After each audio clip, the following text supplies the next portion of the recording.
Hello everyone, I hope you are doing well. So आज की video में हम देखते हैं एग्जांपल नंबर 4, चैप्टर चल रहा है forces acting at A point. So let's start. क्या बोल रही है स्टेटमेंट? सबसे इंपॉर्टेंट है मैकेनिक्स में, आप पहले स्टेटमेंट को समझो, माइंड में विजुअलाइज करो, फिर उसके बाद उसका डायग्राम बनाओ, फिर क्या पूछा है उसको उनमें कैसे निकालना है उसके ऊपर सोच के आप उसको इजीली निकाल सकते हो। काफी इजी होता है मैकेनिक्स, सबसे इजी है मेरे हिसाब से। सो स्टार्ट करते हैं। AB and AC are two strings 9 meter and 12 meter along attached to bag B and C at a horizontal distance 15 meters apart.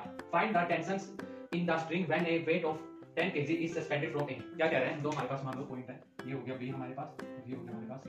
इनके अंदर जो ये हॉरिजॉन्टल डिस्टेंस है, ये कितना है? 15 मीटर। कितना है? 15 मीटर। ठीक है, यहाँ पे A पॉइंट है, ठीक है, ये A हो गया। यहाँ पे 10 kg का एक वेट लटका दिया, ठीक है। सो यहाँ पे टेंशन T2, यहाँ पे T1, यहाँ से हमने एक परपेंडिकुलर ड्रॉ कर लिया, ठीक। इसका नाम दे दिया हमने D। ये एंगल जो है BAC, ये 90 डिग्री का है, 90 है। सो हम मान लेते हैं इसको थीटा। सो ये कितना हो जाएगा ये वाला? 90 माइनस थीटा, ठीक है। देन हो गया। अब मान लो जो ये एंगल है, ये वाला, ये कितना होगा? ये लाइन 180 की है। सो 180 में से माइनस करेंगे 90 माइनस थीटा को। सो ये 180 प्लस थीटा। सो ये कितना आ गया? जल्दी बोलो कितना आ गया? 90 प्लस थीटा। ये एंगल कितना आ गया? 90 प्लस थीटा। ये वाला जो एंगल होगा ये कितना होगा? जल्दी बोलो। ये 180 और 180 में से थीटा ये है, तो 180 माइनस थीटा, 180 माइनस थीटा, ठीक है।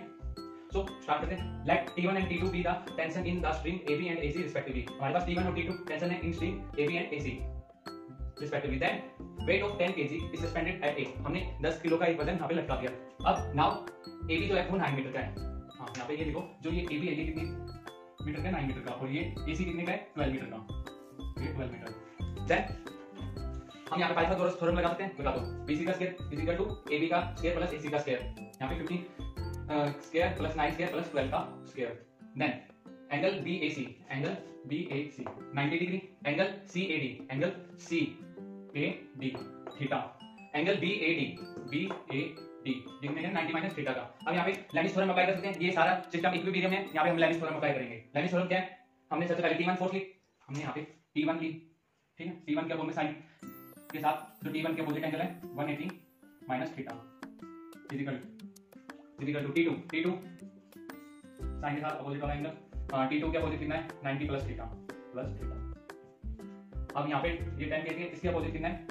sin 90, ये 90 हो गया, ठीक है। 90 कितना होता है? 1 होता है। sin 90 कितना होता है? 1 होता है। सो हमने यहाँ पे इनको सोल्व कर लिया। sin 180 minus theta sin theta, sin 90 plus theta cos theta, ठीक है, इक्वल टू 10। हमने पहले क्या करा? फर्स्ट और लास्ट मेंबर को इक्वल रख लिया, तो T1 equal to 10 sin theta और सेकंड और लास्ट मेंबर को इक्वल रख लिया T2 equal to 10 cos theta. इसको हमने मान लिया इक्वेशन नंबर 1। देन हम क्या करेंगे? इसको हमने मान लिया इक्वेशन नंबर 1। सो अब हम क्या करेंगे? सो इक्वेशन नंबर 1 होगी in the right angle triangle BAC, ये राइट एंगल ट्रायंगल बन गई BAC। सो यहाँ पे हमने एंगल ABC, ये थीटा है, यहाँ पे ये थीटा होगा। ये थीटा कैसे होगा? ये 90 माइनस थीटा हो गया, ये 90 का हो गया। सो ये 180 में से माइनस, तो ये थीटा आएगा एंगल। सो हम यहाँ पे साइन और कोस की वैल्यू निकाल सकते हैं इस राइट एंगल ट्रायंगल में। निकाल सकते हैं, जल्दी बोलो, निकाल सकते हैं कैसे? हमने पढ़ा हुआ है पंडित बद्री प्रसाद हर बोले सोना चांदी तोले। इसे हम निकाल सकते हैं। साइन और कोस की वैल्यू निकाल दें हम। साइन की निकाल दी, क्या आएगी? Perpendicular upon hypotenuse. और कोस की हमने निकाली तो क्या आएगी? बेस अपॉन हाइपोटेन्यूज, ठीक है। तो हमने इनकी वैल्यू निकाल दी। ये वैल्यू हम इक्वेशन नंबर 1 में पुट करेंगे। यहाँ पे लिख दो, putting in equation 1 we get क्या होगा? साइन की वैल्यू इसमें, तो T1 की वैल्यू आ जाएगी 12/15 कितनी आएगी? 2 3 3 के ऊपर गया 4 8 और T2 की कितनी आएगी? 10 cos थीटा कितनी है? 9/15 3 2 3 6। T2 की कितनी आ गई? 6 और T1 की कितनी आ गई? 8। सो T1 की कितनी वैल्यू आ गई? 8 kg और यहाँ पे T2 की 6 kg। So it's all about example number 4। काफी इजी है, स्टेटमेंट को समझो, उसको विजुअलाइज करो, डायग्राम बनाओ और फिर सोल्व कर दो। काफी इजी हो जाता है मैकेनिक्स, काफी इजी लिंक करते हुए सारी चीजों को पढ़ते हुए चलो। सो ट्राई करते रहिए। All the very best, keep smiling.